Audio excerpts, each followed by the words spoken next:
Toy-polloi, a shadowy flight into the dangerous world of a toy restorer who does not exist. Toy-polloi, a young loner on a crusade to champion the cause of the broken, the helpless, the powerless, in a world of collectors who operate above the law. Welcome to Toy-polloi. Hello and welcome to another video from Toy-polloi. Now I am a bit of a sucker when it comes to glow-in-the-dark toys and glow-in-the-dark gimmicks on toys. So when I heard that Chris over at Smith Lord Creations was working on some custom lightsabers for vintage Star Wars figures that also glowed in the dark, I knew I had to get myself some. So I've just had this package arrive, and in it you can see I have a selection of glow-in-the-dark lightsabers. Now these all look like original Star Wars lightsabers, the ones that Ken would have made, but they have an added feature on them, and which is the fact that you can charge them up in sort of daylight or under a nice bright light and they will glow. So let's take a closer look at these and then we'll test out the glowing action. So here are all the lightsabers that are available. You've got the ones for the telescoping arms, you've got the ones that go with the Bespin Luke and also Jedi Luke in 3 different colours, because it came in 3 different colours, and then you have the pop-up lightsaber that goes in R2-D2's head, which is slightly thicker and slightly shorter than some of the other ones, and they all look really nice quality. They're a nice sort of feel to them, and they don't actually look like they are any different to original lightsabers, but Chris has told me that these do glow in the dark, and I've done a little bit of a test off camera and they really do glow quite nicely. And so let's just try and see how well they fit in the figures first. I have a pop-up R2-D2 here. This is actually a repro lightsaber already in him, because I've never found an original one and I'm not paying these sort of silly prices that people charge for original, so I just bought a repro, but we can just pop that in there. That fits very nicely, good fit. Let's see if we can turns his head and it pops up. So that's that one fitting nicely. We'll try one of the ones that goes in the arms of the early figures. I can take out this Luke's lightsaber. Now part of this lightsaber is original and part of it isn't. You can see this is a very battered little lightsaber I have here. I think I've replaced the tip on this one. But let's swap out this and we'll put in one of these glow-in-the-dark reproductions. So we just slide that into his arm. Yep, that fits really nicely. So that's good, and then we'll just do one other test and then we can check and see how well they work in the dark. So this is my Bespin Luke again. I think that's a reproduction lightsaber because I don't have an original one of those. So let's put we'll put the green one in his hand, because I think that's probably quite a nice colour. Oh no, maybe not. Let's go yellow. I think he came with a yellow one, so that's good. My Luke actually has quite a bent hand, so it doesn't want to stay in his hand, but it should work quite well.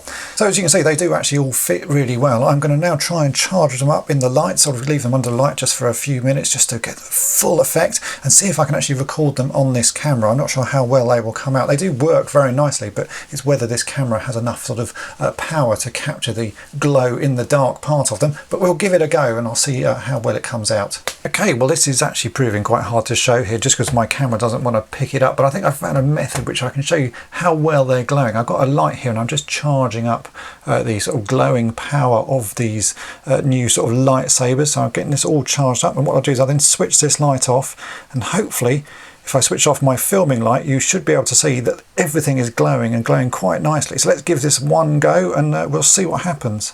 So that's the light off, and if I switch off my main filming light, there you go, you can just about make out the glowing lightsabers. I can pick one up here if I can actually see it. Very hard to see.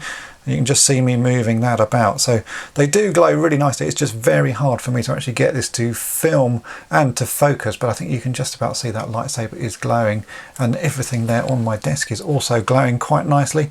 Let's turn the light back up so you can see the figures.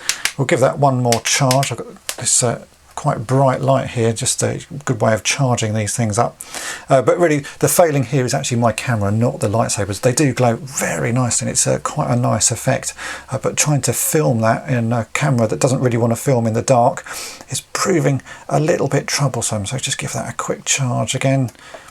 Let's try this one more time. So I'm going to switch this light off, and then we'll switch my main light off, and you can see, actually you can see the green and the blue lightsabers are glowing pretty nicely there, but they're actually all glowing very nicely. I'm just going to hold that one up again. Can you see that?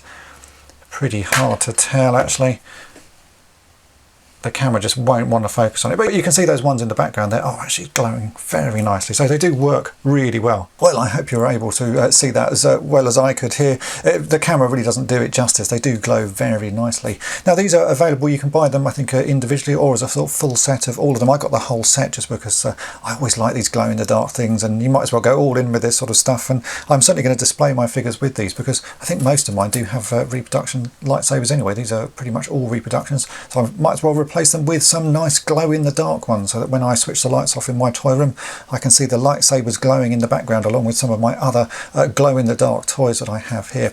I'll put a link in the description to where you can get these from. These again come from Smith Law Creation, the guy who's been creating the reproduction blue Snaggletooth and Yak Face, and also the vintage Han in Stormtrooper armour, and also the Luke in Stormtrooper armour. So check out all of the stuff that he has for sale, and I hope this video has been of interest to you, and thanks for watching.